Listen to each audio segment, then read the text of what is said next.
So our chapter Indian democracy we are continuing. So next topic we gonna study is electronic media. तो print media हमने देख लिया कि print media में क्या क्या चीज़ें आती हैं और कैसे वो काम करता है। वैसे इलेक्ट्रॉनिक मीडिया, तो इलेक्ट्रॉनिक मीडिया जो है उसमें आता है रेडियो, टेलीविज़न, सिनेमा एट्सेट्रा, जहाँ से हमको यानी कि विजुअल यानी कि देख के जहाँ से हमें कुछ नॉलेज मिलता है या जहाँ से हमें पब्लिक ओपिनियन हमारा बनाने में मदद मिलती है देखकर। तो आजकल की बात करें तो हमने देखा था, पिछला जो टॉपिक था हमारा वो था प्रिंट मीडिया। तो प्रिंट मीडिया हमने देखा था उसकी एक नाकामयाबी ये थी कि वो सिर्फ उन जगहों पे काम करता है जहाँ पर लिटरेसी लेवल ज़्यादा होता है, यानी कि जहाँ पर लोग पढ़े लिखे हैं वहीं पे पढ़ाई करेंगे ना लोग। अखबार कौन पढ़ेगा? जो पढ़े लिखे लोग हैं। लेकिन इलेक्ट्रॉनिक मीडिया जो है वो सब जगह काम करता है, क्योंकि अनपढ़ लोग भी तो पिक्चर देखते हैं, टीवी देखते हैं, तो टीवी से सब लोग देख सकते हैं। तो इलेक्ट्रॉनिक मीडिया ज़्यादा इफेक्टिव है उन रीजन्स के अंदर भी जहाँ पर पढ़े लिखे लोग ज़्यादा नहीं होते हैं। रेडियो, टेलीविज़न जो हैं वो न्यूज़पेपर और जर्नल से ज़्यादा बेटर माने जाते हैं। आप में से कितने लोग न्यूज़पेपर पढ़ते हैं? कोई भी नहीं पढ़ता होगा, रेयरली, बहुत कम पढ़ते हैं। एक बच्चे ने हाथ उठाया, और वो भी रोज़ तो नहीं पढ़ता होगा, वीक में एक बार। तो वो भी इसलिए क्योंकि घर पे आता है इसलिए पढ़ लेते हैं, बाकी उसकी ज़रूरत तो नहीं है ना। घर पे सारी चीज़ें तो हमें अपडेटेड मिल जाती हैं हमारे टेलीविज़न के माध्यम से। अलग अलग न्यूज़ चैनल, सैकड़ों की संख्या में न्यूज़ चैनल हैं, एक से बढ़कर एक। और वो छोड़ दो, अगर आपको टीवी भी नहीं देखना तो मोबाइल के अंदर भी न्यूज़ आते हैं, रिटन फॉर्म में भी आते हैं। बाकी आप सुन भी सकते हो मोबाइल के अंदर, टीवी भी देख सकते हो आजकल तो यानी कि इलेक्ट्रॉनिक मीडिया जो है वो प्रिंट मीडिया से ज़्यादा इफेक्टिव है। अब टेलीविज़न के अंदर आप इंटरनेशनली होने वाली चीज़ों की लाइव स्ट्रीमिंग देख सकते हो, यानी कि यहाँ कहीं पर इलेक्शन हो रहे हैं तो लाइव दिखाया जाता है, कहीं पर कुछ प्रोटेस्ट हो रहा है तो उसको भी लाइव दिखाया जाता है, एट्सेट्रा। इसके अलावा हम लोग सीरियल्स देखते हैं टेलीविज़न के अंदर, ड्रामास देखते हैं, मूवीज़ देखते हैं, तो इससे भी पब्लिक ओपिनियन जनरेट होता है। क्या होता है? इससे पब्लिक ओपिनियन जनरेट करने में हमारी मदद होती है। जैसे कि आप जानते हो कि हम टेलीविज़न और सीरियल्स के अंदर जो चीज़ें देखते हैं तो हमें हमारे समाज के बारे में उससे जानकारी मिलती है। अब आज जो हम टेलीविज़न सीरियल्स की बात करें, आज भी हमारे यहाँ पर नाग नागिन वाले सीरियल चलते हैं, मतलब, है ना। तो वो हमको क्या बताते हैं? इससे हमको पता लगता है हमारा समाज जो है आज भी काफ़ी ज़्यादा पुरानी सोच वाला है, यानी कि आज भी अंधविश्वासी हैं हम लोग, है ना। तो वो हमको उससे पता लगता है हमारे समाज का चेहरा। फिर कहीं पर आपने देखा होगा बाल विवाह हो रहा है, तो उससे हमको पता लगता है कि आज भी ये समस्या हमारे समाज के अंदर है। कहीं पर हम देखते हैं कि लड़की जो है वो पढ़ने के लिए किस प्रकार से पूरे समाज से लड़ जाती है, तो वो बताता है कि लड़कियों की एजुकेशन आज भी उस लेवल पर नहीं पहुंच पाई है जितना होना चाहिए हमारे यहाँ पर। तो ये जो चीज़ें हैं, इसके साथ साथ आप जानते हो कि छुआछूत वाला बहुत सारे सीरियल ऐसे आते हैं जिसमें एक कम्युनिटी जो है दूसरे को अछूत समझती है। जैसे कि डॉक्टर बी आर अम्बेडकर का जो सीरियल शुरू हुआ तो उसमें भी ऐसा ही कुछ था कि किस प्रकार से पूरे सिस्टम के अगेंस्ट में जाके डॉक्टर अम्बेडकर ने एक बहुत ही सर्वोच्च स्थान हासिल किया था। फिर कुछ जगहों पे हमें दहेज से रिलेटेड चीज़ें देखने को मिलती है। ऐसे सीरियल्स आते हैं जहाँ पर दहेज से कोई ना कोई समस्या खड़ी हो जाती है, दहेज नहीं देते हैं लड़की को उसके परिवार वाले, तो सामने वाले उसको टॉर्चर करते हैं, एट्सेट्रा। फिर एक्सप्लॉयटेशन, किस तरीके से दूसरे लोगों का एक्सप्लॉयटेशन किया जाता है। फिर गरीबी के ऊपर बहुत सारी चीज़ें हमारे यहाँ पर, मतलब टेलीविज़न सीरियल्स के द्वारा हम बहुत सारी चीज़ें देखते हैं। आज के वर्ल्ड की बात करें तो टेलीविज़न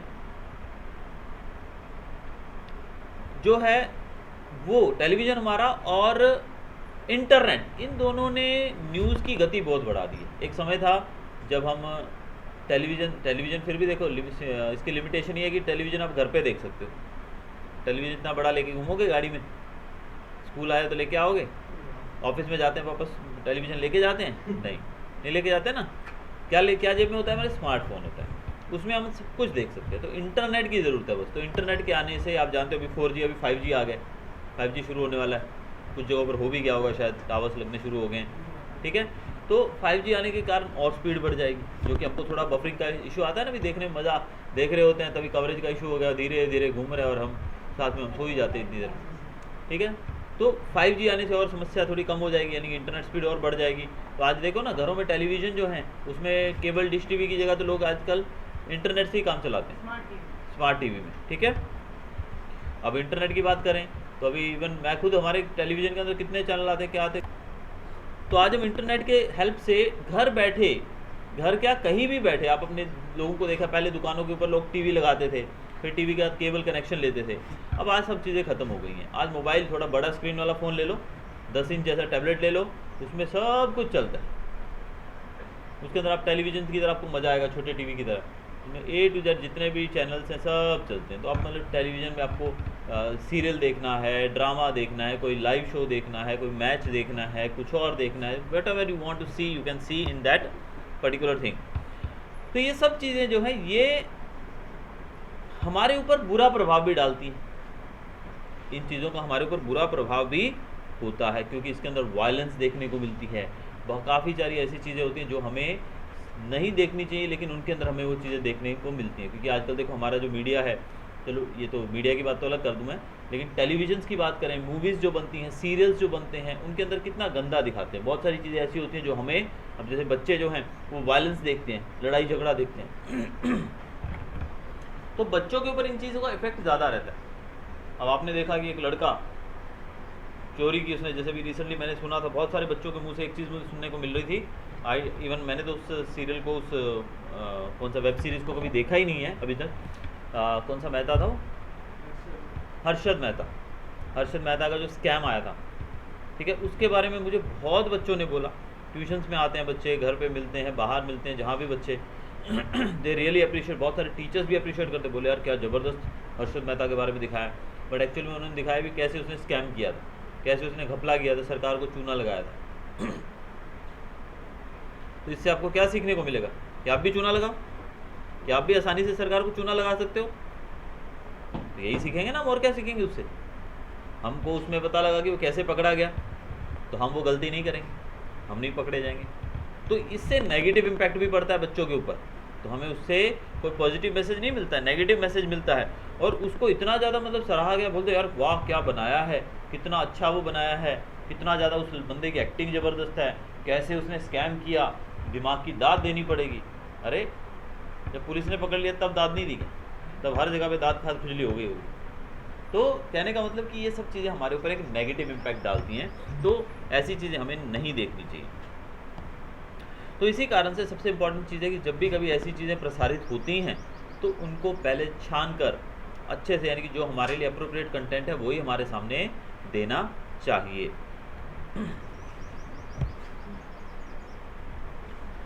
और डेमोक्रेसी के अंदर एक ये भी चीज़ है कि पॉलिटिकल पार्टीज़ और एनजीओज, जो नॉन गवर्नमेंट बॉडीज़ जो होती हैं, जो इंस्टीट्यूशंस होती हैं, उनको ये चाहिए कि ऐसे जो कंटेंट हमारे सामने पेश किए जाते हैं उसके लिए वो लोग लड़ें, उसको हटाने के लिए, वो चीज़ों के लिए लोग लड़ें, ताकि ऐसी चीज़ें टीवी पर प्रसारित ना हो सकें। आज अगर हम बात करें, आज हम एक फैमिली के साथ बैठकर टीवी नहीं देख सकते।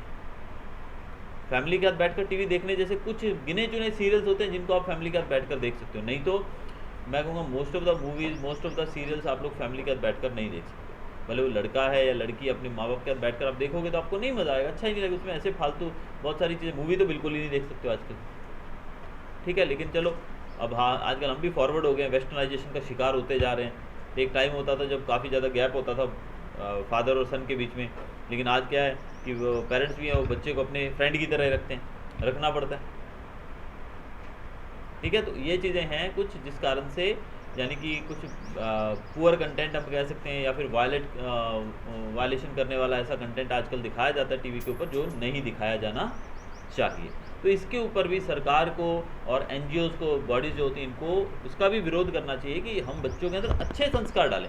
एक समय होता था जब रामायण महाभारत जैसे सीरियल आते थे, श्री कृष्णा जैसे सीरियल्स आते थे, जब हमारे पीरों फकीरों के जो हमारे महात्मा होते थे उन लोगों के सीरियल्स आते थे, तो बच्चे उनसे सीखते थे। उससे हमें सीखने को मिलता था कि किस प्रकार से भक्ति करके, किस प्रकार से अमरता का वरदान लिया उस व्यक्ति ने, महाभारत को सीखा। अब आज के टाइम पे हमें ये चीज़ें पता ही नहीं लगती। आजकल के बच्चों को महाभारत पूरी पढ़ के बतानी पड़ती है, रामायण बतानी पड़ती है, महापुरुषों के बारे में, हमारे जो क्रांतिकारी उनके बारे में बताना पड़ता है, ठीक है। लेकिन किसी ने ये तो नहीं बताया आपको कि अभी नई पिक्चर इस हीरो की कौन सी आने वाली है, वो तो सब पता होता है हमको। तो ये because of the content only, कि जो हम देखते हैं वैसा हम सीखते हैं। तो ये चीज़ों के ऊपर थोड़ा रोक लगनी चाहिए। अब आज की बात करें तो टेक्नोलॉजी जो है वो इतनी बढ़ गई है कि हमें उसके साथ टच में रहना भी बहुत ज़रूरी है। अब न कि सिर्फ इंटरनेट के माध्यम से हम टेलीविज़न देख सकते हैं, न्यूज़ देख सकते हैं, बल्कि एक दूसरे के साथ हम आइडियाज़ को भी एक्सचेंज कर सकते हैं। आपके विचार मुझ तक पहुंच सकते हैं, मेरे विचार, जैसे कि अभी प्रेजेंट टाइम में तो आप इसको बहुत भली बात ही समझ गए होंगे ऑनलाइन एजुकेशन के द्वारा, कि भले आप घर बैठे थे लेकिन आप हमसे जुड़े हुए थे, हर रोज़ क्लास होती थी, भले आप लोग अटेंड कर रहे हो नहीं कर रहे हो वो आपका पर्सनल लुकआउट था, लेकिन क्लास हर रोज़ होती थी, लाइव होती थी, कभी वीडियोस पहुंचते थे, कभी लाइव क्लासेस होती थी, तो this way we were in touch with each other. तो ये सब बिकॉज ऑफ टेक्नोलॉजी। अगर सोचो आज से 20 साल पहले ऐसा हुआ होता तो मेरे ख्याल से तुम लोग 10 महीने घर ही बैठे रहते और टोटल आपको एक चवन्नी की भी पढ़ाई नहीं होती आपकी। क्यों? क्योंकि अभी आपने देखा कि अभी तो हमने ऑलमोस्ट कोर्स ही ख़त्म कर दिया था ज़्यादातर ऑनलाइन ही, लेकिन अगर आज से 20 साल पहले 15 साल पहले ऐसा होता तो हमारा पढ़ाई बिल्कुल ज़ीरो हो जाती, क्योंकि इंटरनेट की स्पीड इतनी ज़्यादा थी नहीं, 2G चलता था।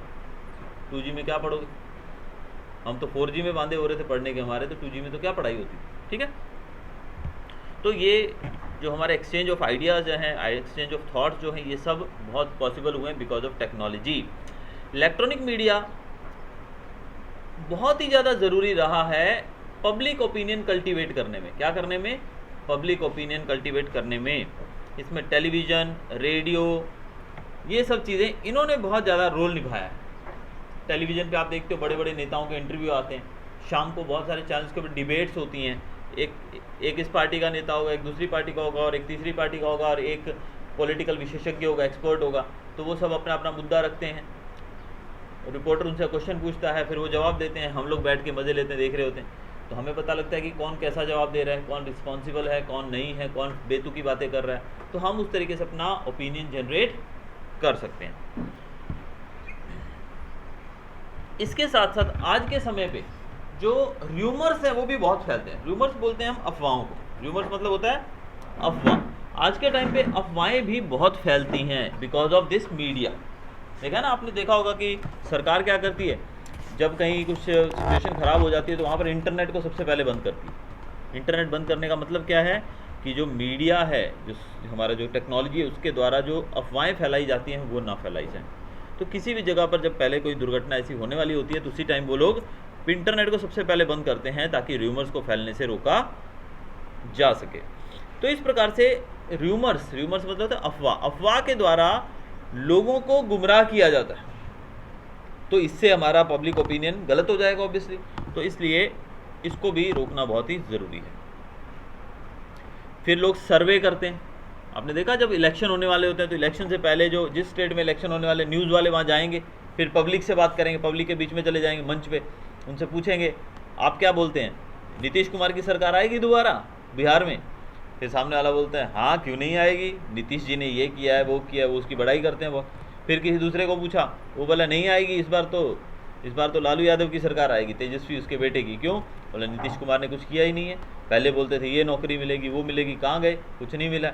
तो यानी कि सर्वे किया जाता है तो पहले ही पता लग जाता है, जब हम टीवी में उसको देखते हैं तो हमको पता लग जाता है कि अगर 100 लोगों से पूछा गया तो उसमें 40 लोग उसकी फेवर में और 60 लोग उसके अगेंस्ट में, तो हमें पहले पिक्चर क्लियर हो जाती है कि इस बार ये जीतने वाला नहीं है। ठीक है, तो इसको बोलते हैं सर्वे करना। तो सर्वे के द्वारा ऐसा होता है। आपने ये भी देखा होगा ना, टेलीविज़न पे आजकल प्रोग्राम चलाए जाते हैं न्यूज़ में, घंटी बजाओ या एक नंबर दिया जाता है, क्वेश्चन पूछते हैं क्या इस बार मोदी जी फिर जीतेंगे, हाँ के लिए इस नंबर में मिस कॉल दो, ना के लिए इस नंबर में मिस कॉल दो, या फिर हाँ के लिए यस लिख के भेजो, ना के लिए नो। तो लोग उसमें भी भेजते हैं, तो वो भी एक सर्वे हो गया कि उसके बाद वो लोग फिर हमारे सामने रखते हैं, अभी 90% लोगों ने यस कहा और 10% लोगों ने नो कहा, तो ये भी एक तरह का सर्वे है। Opinion polls are presented during the election. Election के समय ओपिनियन पोल्स, यानी कि जो मैंने अभी बताया कि ओपिनियन पोल है भी कौन सी पार्टी जीतेगी, उस तरीके से ओपिनियन पोल दिखाए जाते हैं। ओपिनियन पोल से पब्लिक ओपिनियन को डायरेक्शन मिलती है, लेकिन ओपिनियन पोल्स हमेशा सही हों ऐसा ज़रूरी है? नहीं, ज़रूरी तो नहीं है। ज़रूरी तो भाई जब मैच शुरू होता है, इंडिया की टीम तो बहुत धाकड़ दिख रही है, हाँ, और सामने बांग्लादेश तो बेचारी फिसड्डी टीम है, तो पहले जब ओपिनियन पोल की बात करेंगे तो जितने भी कमेंटेटर्स होते हैं वो एक दूसरे को वो पूछते हैं, पता है उसके अंदर जो कमेंट्री रूम होता है उनका, जहाँ पर वो क्या बोलते हैं, जो उनका जहाँ भी बैठते हैं वो लोग, ऑफिस होता है उनका जो भी रूम है, न्यूज़ रूम, वहाँ पे वो बात करते हैं। तो जो क्रिकेटर्स होते हैं, कमेंटेटर बोलते हैं I will go with India, India की टीम बहुत ही खतरनाक दिख रही है पूरी, इसमें कोहली है, ये है, वो है, एटसेट्रा करके, हाँ भाई 80% चांस है कि यही जीतेगी। तो वो लोग फिर हमें पोल दिखाते हैं 80-20 चांस है भाई जीतने का, 80-20, 80 इंडिया का, 20 उसका बांग्लादेश का। तो जब मैच शुरू होता है तब पता लगा इंडिया लुढ़क ली, तो पोल तो चेंज हो गया ना भाई। तो पोल जो होता है, ओपिनियन जो होता है वो दिखाया जाता है, but that is not always true. अब कल का मैच था न्यूजीलैंड और ऑस्ट्रेलिया का, तो ऑस्ट्रेलिया और न्यूजीलैंड में कौन जीतना चाहिए तुम्हारे हिसाब से? ऑस्ट्रेलिया जीतनी चाहिए, धाकड़ टीम है, बहुत स्ट्रॉन्ग टीम है, वर्ल्ड की नंबर 1 टीम है एक तरह से, लेकिन न्यूजीलैंड ने पीट दिया उसको। तो क्या करेगा ओपिनियन, बताओ? तो ओपिनियन हमेशा सही नहीं होता है। Electronic media are very important in today's time. In a democracy the people and the government should exercise patience. तो आज के समय में इलेक्ट्रॉनिक मीडिया बहुत ही ज़रूरी है, और डेमोक्रेसी के अंदर लोगों को और सरकार को पेशेंस से काम लेना चाहिए, यानी कि संयम बरतना चाहिए। इलेक्ट्रॉनिक मीडिया जो है वो लोगों के जो थॉट्स हैं, उनकी जो डिटेल्स हैं, उसको गवर्नमेंट तक पहुंचाता है कि लोग क्या सोचते हैं। जैसे कि ओपिनियन पोल लेते हैं ना, जब वो न्यूज़ वाले आते हैं ज़मीन के ऊपर हमारे बात करने हम लोगों से, कॉमन पब्लिक से, तो हमें पब्लिक बोलती है तो सरकार को पता लग जाता है कि इस बार हमारी लुटिया डूबने वाली है कि हमारी नाव पार होने वाली है, क्योंकि लोग जब बताते हैं तो पता लग जाता है कि हमारे काम से लोग खुश हैं कि नहीं। तो मीडिया इसमें हेल्प करता है।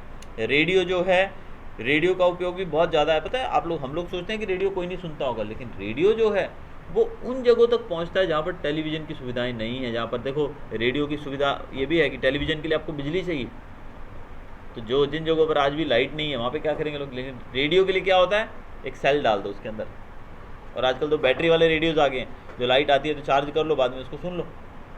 ठीक है, तो इस तरीके से रेडियो उन जगहों पर काम करता है जहाँ पर आज भी मीडिया की जो बाकी साधन है वो नहीं पहुँच पाते, तो वहाँ रेडियो बहुत हेल्पफुल है। लेकिन रेडियो से बेहतर हम बोलते हैं, क्योंकि रेडियो में सिर्फ हम सुन सकते हैं, और सुनते सुनते हम इतना इंटरेस्ट नहीं जनरेट होता है हमारा। लेकिन जब हम टीवी देखते हैं तो हमें देखने को भी मिलता है, हमें सुनने को भी मिलता है, तो वो ज़्यादा इफेक्टिव माध्यम माना जाता है। तो हम बात करें in a democracy it is desirable that public opinion should be cultivated so as to cater to the needs of the welfare of the nation। तो डेमोक्रेसी के अंदर अगर हम बात करें पब्लिक ओपिनियन की, तो पब्लिक ओपिनियन जो है वो लोगों की भलाई के लिए और देश को आगे बढ़ाने के लिए उसका उपयोग किया जाना चाहिए। यानी कि सिंपली ये नहीं है कि कोई भी पब्लिक ओपिनियन कैसा भी बना के आप छोड़ दो, अगर उसको प्रॉपरली नहीं किया जाएगा तो देश की तरक्की प्रॉपर नहीं हो पाएगी। अब हम बात करेंगे आगे टाइप्स ऑफ डेमोक्रेसी के बारे में, जो शायद हमने कल भी थोड़ा सा डिस्कस किया था। तो अलग अलग कंट्रीज़ में अलग अलग तरह की डेमोक्रेसी होती है। इंडिया के अंदर पार्लियामेंट्री डेमोक्रेसी है, यूएसए के अंदर, अमेरिका के अंदर प्रेसिडेंशियल डेमोक्रेसी है, वहाँ पर है प्रेसिडेंशियल पार्लियामेंट्री सिस्टम। ठीक है, तो इन दोनों के बारे में हम देखेंगे। पहला हम पढ़ेंगे पार्लियामेंट्री डेमोक्रेसी। तो भारत जो है, हमारा देश जो है, यहाँ पर पार्लियामेंट्री डेमोक्रेसी है। इसका मतलब कि प्रेसिडेंट जो है वो लीडर चुनता है लोकसभा में से, यानी कि जो पार्टी लोकसभा में सबसे ज़्यादा सीट्स पाती है, लोकसभा हमारी लोअर हाउस है, जिसको हम लोग चुनते हैं वोट डाल के, एमपी बोलते हैं, मेंबर ऑफ पार्लियामेंट। तो जिस पार्टी के नेता ज़्यादा चुने जाते हैं, ज़्यादा एमपीज बनते हैं, उस पार्टी के लोगों को बहुमत मिलता है, और प्रेसिडेंट जो है उसमें से एक को प्राइम मिनिस्टर बनाता है। बताया था मैंने पिछले चैप्टर के अंदर कि जो ये पार्टी जीत गई है तो उसमें से एक व्यक्ति को बनाया जाएगा उसका प्राइम मिनिस्टर। और प्राइम मिनिस्टर कौन बनाता है? लोकसभा वाले। राज्यसभा आपको मैंने समझाया था कि राज्यसभा हम लोग चुनते ही नहीं है, राज्यसभा डायरेक्टली चुनी जाती है, तो हम लोग नहीं चुनते हैं राज्यसभा। ठीक है, तो लोकसभा हम लोग चुनते हैं। तो लोकसभा के जो मेंबर्स होते हैं उसमें से जो पार्टी जीतती है वो पार्टी अपने आप डिसाइड करती है कि उनमें से एक नेता उनका, और जो नेता वो पार्टी डिसाइड करती है उसको प्राइम मिनिस्टर की पोस्ट दी जाती है बाय द प्रेसिडेंट। प्रेसिडेंट उसको शपथ दिलवाता है। मैंने बहुत अच्छे से डिटेल में एक्सप्लेन किया था, तो you need that presence of mind. इसके बाद द प्राइम मिनिस्टर होता है, वो चुना जाता है, फिर वो अपनी गवर्नमेंट बनाता है, वो अलग अलग मंत्रालय बांटता है लोगों के अंदर, अपने अपने नेताओं के अंदर। The parliamentary government is completely accountable to the Lok Sabha. Government remains in power as long at it enjoys the confidence of the majority of the members of the parliament. Parliamentary government जो होती है, यानी कि यहाँ पर जो सरकार हमने चुनी, सपोज ये हमारी पार्लियामेंट है, इसमें से दो पार्टियाँ थी, सपोज ओनली दो ही पार्टियाँ थी, ज़्यादा नहीं, या फिर ज़्यादा भी ले सकते हो, दो पार्टियाँ थी, ये पार्टी में सिर्फ 5 सीट जीती हैं, यहाँ पर भी तुम लोगों की ज़्यादा मेजोरिटी होगी, तो तुमने डिसाइड किया कि इस बच्ची को प्रेसिडेंट प्राइम मिनिस्टर बनाना है, आई एम द प्रेसिडेंट, तो मैं उसको शपथ दिलवा के उसको प्राइम मिनिस्टर बना दूंगा। अब बाकी जो बचे हुए लोग हैं, ये उनमें से कुछ लोगों को चुनेगी, उनको मंत्री बना देगी, अलग अलग मंत्रालय, road minister, road and transport minister, health minister etcetera, उसने बना दिया सबको। अब उसकी सरकार शुरू हो गई, लेकिन इसकी सरकार तब तक चलेगी जब तक पार्लियामेंट के अंदर इसको बहुमत मिला है। अगर तुम्हारे कुछ नेता इस पार्टी में मिल जाए तो समझो कि तुम लोग एक सपोर्ट की तरह हो नीचे, ये एक स्टेज है, स्टेज के नीचे तुमने सपोर्ट लगा रखी है। अब इसमें से 4-5 सपोर्ट निकल के इधर आ गई तो क्या होगा? वो स्टेज गिर जाएगा, तो सरकार गिर जाएगी। तो ये सरकार तब तक काम करेगी जब तक इसको बहुमत है, मेजोरिटी है। जैसे इसके पिलर सपोर्ट निकल गई, सरकार गिर जाएगी। अंडरस्टूड? सो सर वो जो पिलर्स हैं